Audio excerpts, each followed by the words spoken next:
you use the 3-act structure to outline a compelling novel? Well, in this video, we're going to talk about how to structure your novel, how to use that outline so that you are captivating and engaging readers throughout your entire book. Hi, I'm Charlotte, book coach and developmental editor, helping female authors to unapologetically share their stories and become published authors. So what is the 3-act structure? The 3-act structure is actually dated back to Aristotle, where he had created a lot of dramas and storytelling. It's also a structure that William Shakespeare and his plays are based off of. There's lots of movies and many books that have been written using this structure. What I love about the 3-act structure is it can be a very effective way to make sure you're conveying the key points along your story journey. I also love it because initially when I started writing, I was definitely a pantser and wrote by the seat of my pants. I had a really hard time transitioning over to outlining and trying to be a plotter. And what I love about the 3-act structure is it does give you an overall structure, but I think it also allows for a lot of creativity and for you to still allow that writing by the seat of your pants. There's these milestones that you're working towards, but you can kind of get really playful and creative with how you get there along the way. So the 3-act structure is built up out of 3 acts. So if you are writing a novel, usually the overall word count is about 80,000 to 90,000 words for a novel. You can plus or minus that a little bit for your genre, but that's ultimately the target. And so each act is broken down into what I like to assign a certain word count to each act just to help frame it in my mind. So the first act is usually about maybe 30,000 words, where the second act is about 50,000 words. So that's actually the meat of your book is going to happen in that second act. And then the third act is often around 20,000 words. This is where we're wrapping up the story and creating that happy ending that everyone loves. So what actually takes place in these acts? So the first act I really think of is the setup. This is the foundation of your story. This is where we're getting introduced to the main characters. This is where we're getting oriented into their world, where we're starting to see where there might be some tension or some conflict or, that seems like that might not go well. So there's ultimately 3 main elements within the first act that we want to be thinking about as we are creating the outlines for our books. So the first is to really establish that status quo. So if you think about a character's life, right? So they ultimately had a life before the book started, and then they're gonna have a life during the time that we are reading the story. And then they're gonna have a life after this window of time, which we're gonna see the book. Hopefully, if you don't kill them off, right? That's always a possibility too. We could be seeing the last window of their life.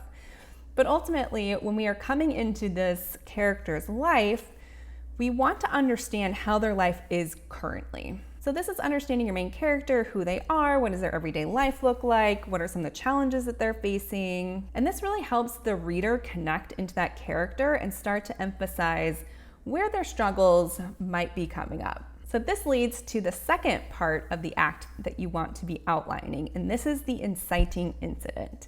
So this is an incident that is going to shake up your character's world.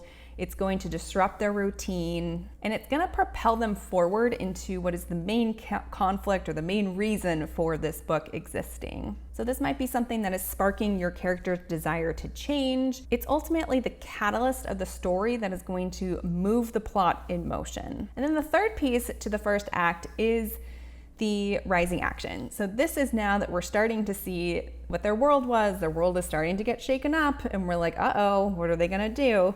This is where we start to see this action as they start to embark on this journey because they're encountering some obstacles and conflicts, and they are starting to now have to address and to deal with them in order to get what it is that they want. So this is leading up to a major turning point that will happen later in the book, but this is ultimately what the first act should do. It should serve as helping to kind of set that foundation for your book, introduce the characters, introduce what their everyday life is like, and then start to introduce, looks like that ordinary life cannot continue to exist the way it is, and so there's going to be a shift, a conflict, something that's going to happen that makes this character realize like, oh my gosh, if I want XYZ, I might have to do these things, or I need to figure out what it is that I need to do.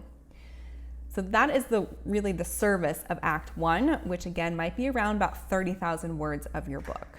So Act 2 is the confrontation and the development of your plot. And again, this is like the meatiest part of your book. It might be almost 50% of your word count. It might sit around that 40,000 to 50,000 word count. So this is where your main character, your protagonist, is facing these challenges head on. They're encountering enemies and allies, and they're undergoing significant character development, meaning they are having to change internally as their external world is changing and shifting. So there are 4 key points to be thinking about to include within your Act 2. The first is a first pinch point. So this is a point where your character is literally getting pinched, in the sense of, not literally getting pinched, but this is where they experience a setback or event that reminds the protagonist of the main conflict of the story. It can also serve as the point of no return, meaning like they can't just go back to their original life.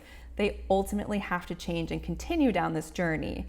So there's this little bit of sense of urgency that's starting in the story, and it's really driving the protagonist to pick up an approach so that they can move forward. So as that is happening, we want to make sure that our stakes are rising and there's complications. So this is the second piece of the second act.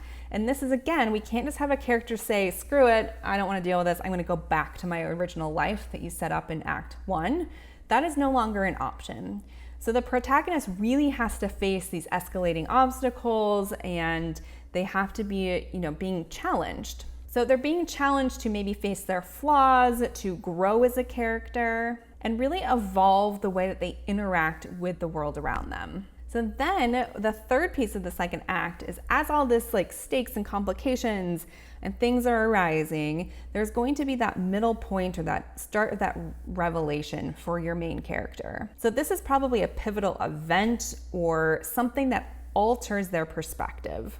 So maybe your character in Act 1 was working at a career they didn't really like, and then they got laid off, they went through a breakup, and then they had to give up their apartment. And their life, it felt like it was just falling apart. They had to face all of these obstacles of like, how are they going to earn money? How do they heal their heart? Where are they going to live? So they might have been really resistant to all of this change, wondering why it is me, what's happening. And so as all of this continued to unravel and unfold around them, at some point they had to have a perception shift of, you know what? This is giving me an opportunity to redefine my life, to maybe pick a career where I feel very passionate about it. So this is the turning point where the main character is starting to shift and realizing what they really want and what's really important to them. But it can't always just be that easy, because the fourth part of the second act is having another pinch point. Now that the protagonist has this new perspective, we need to test and make sure that that is truly who they are becoming and what they want.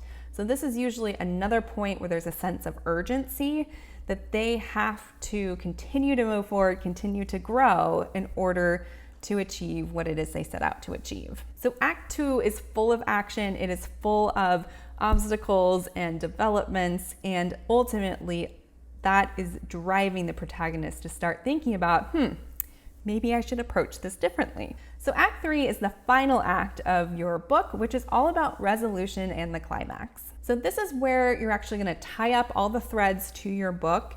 This is where we are going to make sure our readers are satisfied. There's no confusion about what happened along some of the storylines. Like, there is resolution to everything that you've set out so far in this book. And so there are 3 main components of the third act.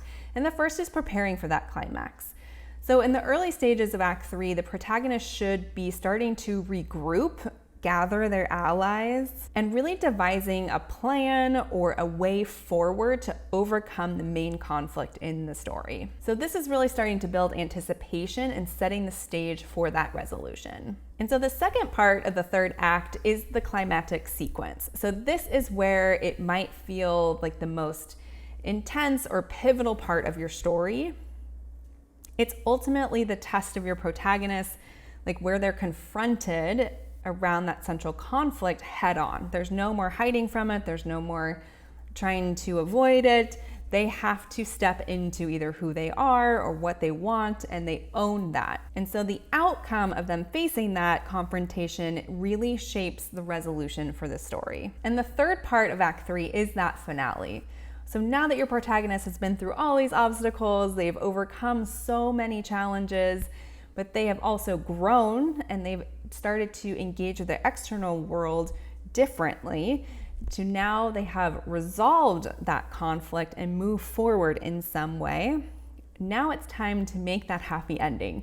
So what is that period of reflection and resolution that's happening now that your character has experienced everything they've experienced? So again, this is tying up loose ends and providing very clear closure for your characters after we've gotten this huge glimpse into their lives. So that is a breakdown of the 3-act structure. And again, what can be so helpful for this is you've got these key points that you're working towards both in the beginning, middle, and the end of your book. And it gives you a framework of how to deliver these key milestones that you're writing, while also allowing for a lot of that creativity and unknown of how you're gonna get from step 1 to step 2, and really kind of let your characters and your story drive what needs to happen next. And on the other hand, this is a really great way to structure, make sure that you're hitting all of these points within a novel, meeting those reader expectations in that you have engaging characters and escalating tension and very satisfying resolution. So I hope this video was helpful. I do have this all outlined in a blog on my website at Her Narrative, which I will link to below. If you found this video helpful, please like it and be sure to subscribe to the channel for more writing tips and to connect with a like-minded community. And while you're over on the website, be sure to check out the resource tabs with lots of more writing tools to help you along the way. Thank you so much for being here, and I will see you in the next video.